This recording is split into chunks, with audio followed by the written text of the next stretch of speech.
Il existe une huile simple qui peut transformer la vitalité de n'importe quel homme après 60 ans. Mais la plupart des médecins n'en parlent jamais. Appliquée sur un point précis du corps, elle peut changer complètement l'expérience intime. Pourquoi ce secret est-il gardé sous silence? Je suis la docteure Ana Esperanza, médecin spécialiste en santé masculine, et aujourd'hui je vais révéler la vérité sur l'huile de ricin. Vous comprendrez à la fois ses bienfaits et les risques que personne n'ose mentionner. Écrivez maintenant « Je veux la vérité cachée » dans les commentaires et restez jusqu'à la fin, car chaque minute apportera une révélation qui pourrait vous surprendre. L'huile de ricin est ancienne, discrète et sous-estimée. Depuis des siècles, elle apparaît dans les archives de nombreuses cultures, utilisée comme laxatif puissant, comme solution contre la chute des cheveux, comme cicatrisant pour les plaies et même comme onguent dans des rituels de purification. En Inde ancienne, certains textes ayurvédiques la mentionnaient comme une huile capable de libérer les canaux bloqués du corps. En Égypte, on a retrouvé des flacons d'huile de ricin dans des tombes vieilles de plus de 2000 ans, preuve de sa valeur. Beaucoup la possèdent chez eux sans imaginer que, appliquée correctement, elle peut agir sur des zones du corps où la circulation sanguine est naturellement plus fragile. C'est là la clé pour comprendre pourquoi certains hommes, après 60 ans, rapportent un changement inattendu lorsqu'ils l'utilisent avant l'intimité. La science n'ignore pas ses propriétés. Des recherches ont démontré que l'huile contient de l'acide ricinoléique, une substance aux effets anti-inflammatoires, antimicrobiens, et capable de stimuler la microcirculation. En d'autres termes, elle peut renforcer le flux sanguin dans des zones qui, avec l'âge, ne réagissent plus de la même façon. Pour beaucoup d'hommes, cette explication suffit à justifier les récits de chaleur, de vitalité et de confiance retrouvée. Mais lorsqu'il s'agit de l'appliquer dans des zones intimes, le silence médical devient assourdissant. Ce silence intrigue. D'un côté, on trouve des histoires positives, des hommes qui décrivent le retour d'une énergie qu'ils croyaient perdue, comme si le corps rajeunissait quelques minutes. De l'autre, des récits plus sombres, irritation, rougeur, douleur et même inflammation, obligeant certains à abandonner l'expérience. Après tout, cette huile n'a jamais été conçue pour un tel usage, et c'est peut-être précisément cette transgression qui la rend si attirante et si dangereuse. Imaginez un homme de 65 ans, habitué à vivre avec ses limites silencieuses, qui décide d'essayer. Sur un forum obscur, il lit qu'il suffit d'appliquer une petite quantité d'huile sur un point précis du corps 30 minutes avant l'intimité. Méfiant mais curieux, il tente l'expérience. Quelques minutes plus tard, il sent une différence difficile à décrire. La peau chauffe, le corps répond. La confiance renaît comme si quelque chose s'était réactivé en lui. Pour la première fois depuis des années, il se sent prêt. Mais alors surgit la question inévitable. Est-ce un simple effet placebo ou bien la science cache-t-elle délibérément quelque chose? C'est dans ce vide que naît le mystère. L'huile semble fonctionner pour certains, mais pas pour tous. Pourquoi cette différence? Le corps humain, surtout après 60 ans, porte des cicatrices invisibles, une circulation affaiblie, des hormones en chute libre, des tissus plus fragiles. Chez certains, l'huile agit comme une étincelle sur de la paille sèche, rallumant le feu. Chez d'autres, rien ne se passe. Et parfois, c'est pire. Les études officielles n'ont jamais exploré ce territoire intime.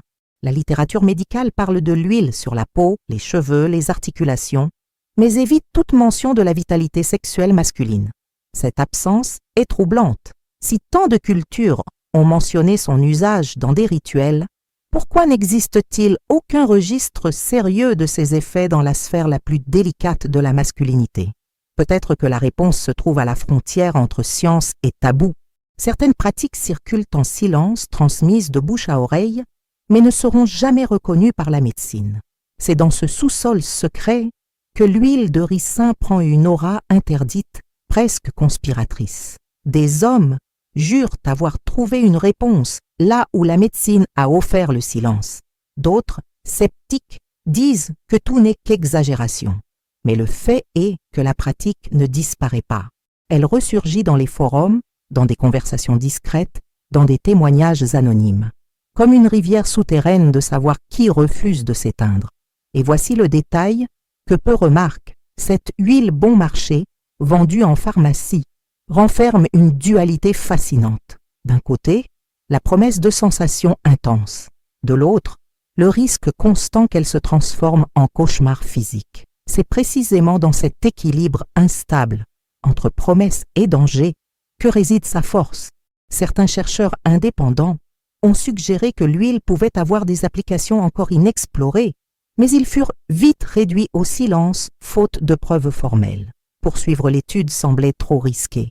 Quand il s'agit de vitalité masculine et de sexualité après 60 ans, le tabou est presque aussi puissant que la biologie. Et cela soulève une question dérangeante. Le silence médical est-il vraiment de la prudence scientifique ou y a-t-il quelque chose de plus? Une vérité qui, si elle était révélée, pourrait bouleverser non seulement le discours médical, mais aussi la manière dont des millions d'hommes vivent leur vieillesse. Réfléchissez un instant. Une huile banale, accessible, capable de bouleverser l'intimité et la confiance en soi. Si cela était vrai, il était naturel qu'on cherche à la garder cachée. Toute pratique qui mélange plaisir et risque attire toujours des forces contraires. Et voici un autre aspect rarement mentionné, l'effet psychologique. Certains hommes décrivent non seulement une amélioration physique, mais aussi un rituel mental. Le simple fait d'appliquer l'huile devient une préparation symbolique, un pacte avec leur propre corps. La suggestion, combinée à la chaleur provoquée, crée un état d'esprit particulier, comme si l'esprit travaillait main dans la main avec la substance. Mais d'autres racontent d'acte l'inverse, la déception. Ils attendaient un miracle et n'ont trouvé que douleur et regret. Ces témoignages renforcent l'idée que l'huile de ricin est un miroir sombre. Elle peut rendre confiance ou la briser à jamais. Ce n'est que le premier fil d'une toile beaucoup plus vaste. L'huile de ricin, lorsqu'elle est utilisée de façon non conventionnelle, défie la logique médicale. Elle défie aussi les limites de la curiosité humaine. Et surtout, elle met en lumière une vérité inconfortable. Bien souvent, ce qui peut transformer une vie est précisément ce qui a été relégué dans l'ombre. Mais ce que vous venez d'entendre n'est que la surface d'un secret bien plus grand. Derrière la promesse de vitalité se cache une zone sombre, un territoire de risque dont presque personne n'ose parler ouvertement. L'huile de ricin, lorsqu'elle est utilisée en dehors de sa fonction traditionnelle, cesse d'être un allié naturel et peut devenir un ennemi silencieux. Irritation cutanée, réaction inflammatoire, petites lésions. Autant de récits rapportés par ceux qui ont décidé d'expérimenter sans conseils médicaux. Pourtant, rares sont ceux qui en parlent publiquement. La médecine conventionnelle garde le silence, comme s'il existait un pacte invisible interdisant toute mention directe. Si vous cherchez dans les manuels officiels ou les articles scientifiques, vous trouverez des références à l'huile de ricin pour la peau, les cheveux ou les articulations, mais rien sur son usage intime. Pourquoi ce vide? Est-ce seulement un manque d'intérêt scientifique ou bien une décision délibérée de maintenir ce sujet dans l'ombre? Ce mystère devient encore plus troublant lorsqu'on lit les récits anonymes qui circulent sur les forums cachés. Des hommes de plus de 60 ans racontent des sensations de chaleur intense, de vitalité retrouvée, mais aussi des nuits gâchées par la douleur, les démangeaisons, voire de petits saignements. La ligne entre bénéfice et danger est si mince qu'elle ressemble à un piège, une expérience qui peut sembler miraculeuse pour certains et catastrophique pour d'autres. Et il ne s'agit pas seulement de l'effet physique, l'impact psychologique d'un échec est brutal. Nombreux sont ceux qui témoignent de honte, d'anxiété, voire de dépression, après avoir constaté que l'huile n'avait pas apporté la vitalité espérée, mais plutôt un nouveau problème. La confiance, déjà fragile à cet âge, peut s'effondrer encore plus vite. C'est dans ce contexte qu'un témoignage particulier a marqué les esprits, celui d'un homme qui se présentait simplement sous les initiales J. Amt. À 62 ans, fatigué de sentir sa vitalité disparaître, J.A. tomba sur une recette obscure, partagée dans un ancien groupe de discussion médicale. Le texte décrivait avec précision comment appliquer l'huile sur un point spécifique du corps masculin, 30 minutes avant l'intimité. La promesse était claire, retrouver une énergie presque juvénile. Poussé par l'espoir et le désespoir, J.A. tenta l'expérience. Il suivit les instructions à la lettre, appliquant soigneusement la substance et patientant le temps indiqué. Dans les premières minutes, il ressentit exactement ce qu'il avait lu. Une vague de chaleur, une sensation de force revenant là où régnait la faiblesse. Son corps semblait s'éveiller, comme si quelque chose de dormant venait d'être réveillé. Cette nuit-là, l'expérience fut intense. Il se décrivit comme plus confiant, plus solide, plus vivant, comme si le secret interdit avait enfin fonctionné. Mais l'histoire ne s'arrêta pas là. Dès le lendemain, J.A. remarqua une rougeur discrète à l'endroit de l'application. Il crut que ce n'était rien et l'ignora. Mais au fil des heures, l'irritation s'aggrava, se transformant en douleur lancinante. En moins de 2 jours, la peau montrait des signes évidents d'inflammation. L'huile, qui lui avait offert euphorie et confiance, présentait désormais sa facture. Honteux, incapable d'avouer à son médecin ce qu'il avait fait, J.A. tenta de gérer la situation seul. Crème banale, compresses improvisées. Rien n'apaisa la douleur qui dura des semaines. Pire encore, la blessure physique s'accompagna d'une cicatrice psychologique, la honte d'avoir cédé à une pratique que la médecine ne validerait jamais. Ce témoignage, qui circula brièvement avant d'être supprimé par son auteur, reste comme une mise en garde sombre, non pas parce qu'il est unique, mais parce qu'il reflète un schéma, des hommes en quête de solutions silencieuses, testant sur leur propre corps ce que les spécialistes préfèrent ignorer. Certains trouvent une victoire, d'autres une défaite amère, et cela soulève une question troublante. Est-ce que le risque fait partie de l'attraction? Est-ce parce que c'est interdit, tabou, que ce secret devient encore plus puissant? Pourquoi tant d'hommes acceptent-ils de risquer leur santé pour quelques minutes de vitalité? Le côté obscur de l'huile de ricin réside précisément là, dans cette zone grise entre promesse et danger. Quiconque s'y aventure ne sait jamais de quel côté il tombera. C'est un pari silencieux, où chaque tentative peut être une renaissance ou une ruine. C'est peut-être la raison pour laquelle les médecins préfèrent se taire. Reconnaître ouvertement cette pratique pourrait inciter de nombreux hommes à tenter l'expérience, multipliant les risques. Le silence fonctionne alors comme un mur de protection. Mais ce même silence agit aussi comme un carburant pour la curiosité. Car plus on tente d'étouffer un secret, plus il attire ceux qui cherchent la vérité. Pensez-y, une huile bon marché, disponible dans n'importe quelle pharmacie, capable de susciter autant de fascination que de peur. Une substance qui, utilisée de manière non conventionnelle, transforme l'intimité en une expérience imprévisible. Ce n'est pas seulement de la chimie, c'est du tabou, c'est de la transgression, c'est le mariage troublant entre espoir et danger. Et quand l'espoir rencontre le danger, le résultat n'est jamais simple. Le corps réagit, mais le prix peut être trop élevé. Le plus inquiétant, c'est que ce prix n'apparaît pas toujours immédiatement. L'irritation peut surgir après quelques heures, l'inflammation peut se développer en quelques jours, mais la honte, elle, peut durer toute une vie. C'est dans ce territoire risqué que se cache la deuxième couche du mystère, car l'huile de ricin n'est pas une simple curiosité inoffensive. Elle porte en elle une promesse séduisante, mais aussi une menace silencieuse. Et celui qui ose franchir cette frontière doit être prêt à en assumer les conséquences. Mais l'histoire ne s'arrête pas là, car malgré les risques évidents, il existe un secret encore plus profond, une limite que presque personne ne connaît et qui peut bouleverser tout ce que vous pensiez savoir sur cette huile. Et ce n'est pas encore le plus grand problème. Nous sommes arrivés au point où la frontière entre promesse et danger devient presque invisible. L'huile de ricin, banale et accessible, renferme une ambiguïté si profonde qu'elle semble défier toute tentative de classification. Pour certains, elle est l'étincelle d'une renaissance intime. Pour d'autres, la porte vers un cauchemar physique et émotionnel. C'est précisément cette ambiguïté qui alimente le mystère. Après 60 ans, le corps masculin ne réagit plus comme avant. La circulation ralentit, la récupération devient plus difficile, la confiance s'effrite. C'est sur ce terrain fragile que la moindre promesse de vitalité prend un pouvoir immense. L'huile, en stimulant la microcirculation et en provoquant une sensation de chaleur, semble réveiller quelque chose que beaucoup d'hommes croyaient perdu.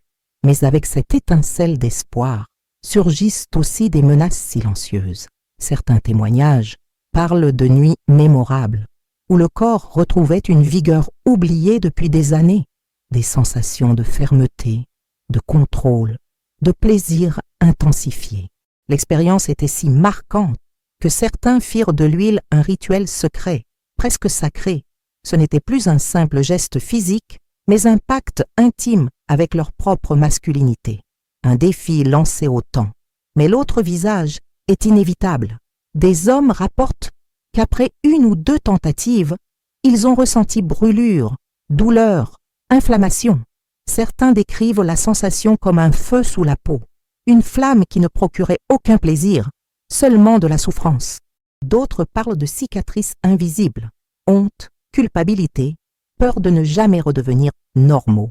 Cette oscillation brutale, extase ou châtiment, donne à l'huile son aura troublante. Ce qui rend ce mystère encore plus déroutant, c'est l'absence de consensus. Aucun essai clinique ne confirme ni n'infirme les effets intimes de l'huile de ricin. Ce que nous avons, ce sont des voix anonymes, des récits épars, des fragments d'expérience. Chaque histoire devient un morceau d'une vérité jamais révélée dans son intégralité. Et c'est là que réside le piège. L'incertitude peut devenir addictive. Pour certains, l'expérimentation n'est pas seulement une recherche de vitalité, mais une façon de braver l'interdit. C'est effleurer un secret que la médecine tait. C'est marcher au bord d'un précipice, conscient qu'un faux pas peut avoir des conséquences irréversibles. Certains sont allés encore plus loin, élaborant de véritables rituels. Ils appliquent l'huile à des heures précises, l'associent à des infusions ou à des exercices de respiration. Pour eux, chaque détail compte, comme dans une cérémonie privée. Ils jurent que, suivie avec rigueur, cette méthode mène à des résultats extraordinaires. Pour eux, l'huile n'est pas une simple substance. C'est une clé vers un état de vitalité altéré. Pourtant, les risques ne peuvent être ignorés. Les dermatologues rappellent que la peau de la zone intime est extrêmement sensible. Des substances huileuses peuvent boucher les pores, favoriser les infections, perturber l'équilibre naturel. Ce qui commence comme une expérimentation semble inoffensive peut se transformer en problème médical difficile à traiter. Cette dualité plaisir et danger crée une fascination sombre. C'est justement parce qu'elle est risquée que l'huile attire. C'est le tabou qui alimente le mystère. C'est le risque qui attise le désir. Plus on parle de ses bénéfices supposés, plus s'étend l'ombre de ses possibles ravages. Le secret se cache dans cette contradiction. Imaginez un homme de 68 ans, seul dans sa chambre, tenant un flacon d'huile dans ses mains. Il sait que c'est risqué. Il a lu des récits d'échecs, de douleurs, de séquelles, mais il a aussi lu des témoignages de passion retrouvée, de confiance renaissante, de résurrection intime. Ce flacon n'est plus un simple produit de pharmacie, c'est un symbole, un défi, un appel de l'inconnu. Il hésite, respire profondément, puis décide de franchir le pas. Pour lui, à cet instant, le risque vaut plus que le silence. Voilà le cœur du dilemme. L'huile de ricin n'est pas seulement une question de chimie, elle est peur et espoir, interdit et tentation. Elle est une épreuve où chaque homme doit décider jusqu'où il est prêt à aller pour retrouver ce qu'il croit perdu. Et cette épreuve n'a pas de réponse universelle. Chaque corps réagit différemment. Chaque esprit interprète à sa manière. Chaque histoire finit autrement. Ce que beaucoup ignorent, c'est que l'attrait ne vient pas seulement de ses effets supposés, mais du geste interdit lui-même. Appliquer l'huile sur un point secret du corps, ce n'est pas seulement chercher la vitalité, c'est briser un tabou médical, c'est franchir un seuil que personne n'évoque. Ce geste provoque déjà une décharge d'adrénaline, comme si l'homme touchait un savoir interdit transmis en secret à travers les âges. Et pourtant, une question demeure. Où se trouve la limite? Jusqu'où est-ce sûr? Existe-t-il un point précis où le bénéfice se transforme en dommage irréversible? Certains affirment que les premières utilisations apportent des résultats étonnants, mais qu'avec le temps les effets s'estompent ou se transforment en problèmes. D'autres pensent que le secret est de ne pas en abuser, de l'utiliser seulement lors de moments choisis, comme s'il existait un pacte tacite avec le corps. Une fois suffit, mais pas davantage. Cette idée de limite donne au rituel un caractère quasi religieux, comme s'il y avait une ligne invisible et qu'une fois franchie, il n'y avait plus de retour. Pour certains, le secret réside dans l'art de s'arrêter juste avant le point de non-retour. Mais que se passe-t-il quand on franchit cette limite sans le savoir, quand la quête de vitalité devient obsession, quand le désir de retrouver ce qui a été perdu finit par aveugler face aux conséquences? Aucun manuel médical ne répond à ces questions. La réponse se trouve dans les corps marqués et dans les récits effacés de ceux qui ont osé aller trop loin. Au fond, l'huile de ricin n'est pas qu'une substance, c'est un miroir. Elle reflète le combat éternel entre le désir de rester vivant et la peur de s'effondrer. Elle est une épreuve où chacun doit choisir, tenter ou détourner le regard. Et c'est là que le mystère atteint son sommet, car l'huile de ricin peut offrir un souffle de vitalité. Mais elle peut aussi enfermer en silence une conséquence irréversible. Ce que presque personne ne sait, c'est qu'il existe une limite secrète, un détail caché, capable de redéfinir tout ce que vous croyez sur cette huile. Et cette limite ne sera révélée qu'à la toute fin. Nous avons parcouru un chemin d'ombre, des récits de vitalité retrouvés aux témoignages de douleur et de silence. L'huile de ricin s'est révélée telle qu'elle est, une promesse ambiguë. Et il est temps, maintenant, de dévoiler ce qui était caché depuis le début, la limite invisible. Cette limite n'est ni une formule magique, ni une astuce infaillible. C'est un avertissement. Le point exact où l'huile cesse d'être un allié et devient un ennemi se définit par deux facteurs, la quantité et la fréquence. Utilisée une fois comme un rituel exceptionnel, elle peut provoquer une sensation passagère de chaleur et de vitalité. Mais répétée trop souvent ou appliquée en excès, elle ouvre la porte à des dommages que l'on ne voit pas immédiatement. Ce que peu d'hommes savent, c'est que la peau peut tolérer la première application, peut-être même la seconde. Mais chaque utilisation répétée laisse des cicatrices invisibles, micro-lésions, inflammation chronique, perte progressive de sensibilité.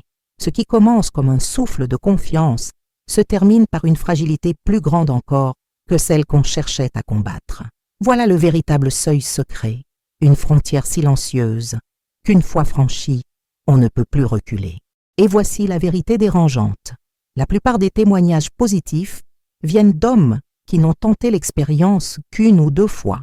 Ceux qui ont voulu répéter dans l'obsession de revivre la même intensité sont les mêmes qui racontent ensuite des histoires de douleur et de regret.